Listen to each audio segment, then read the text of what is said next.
এই যে আজকে আমাদের পিকনিক হচ্ছে, দুপুরে হচ্ছে খিচুড়ি আর চিকেন কষা। বাসন্তী পোলাও আর চিকেন কষা মা দোকানের করে একবার।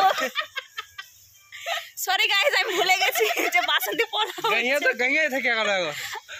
এত বড় কথা বলি তুই।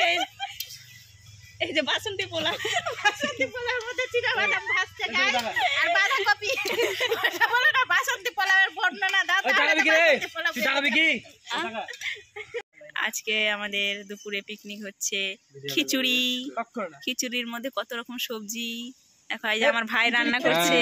খিচুড়ি হচ্ছে এটা, খিচুড়ি তো এটা তো কি বলে এটাকে? দিস ইজ বাসন্তী পোলাও। ওহো, আমি তো জানি না বাসন্তী পোলাও কাকে বলে। কিভাবে জানবে, তোমরা তো গরিব। ও আমি বলে দিই, বাসন্তী পোলাওর মধ্যে চীনা বাদাম আর বাঁধাকপি দিয়ে আমরা বাসন্তী পোলাও রান্না করি। বাঁধাকপিটা সুইজারল্যান্ড থেকে এসেছে আর চীনা বাদামটা আফ্রিকা থেকে এসেছে, ওই জন্য দিয়েছি কেমন টেস্ট লাগবে।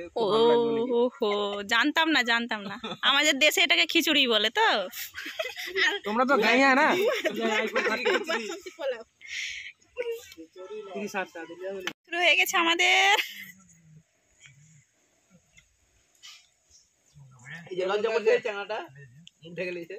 এই যে একটু মুখটা দেখি।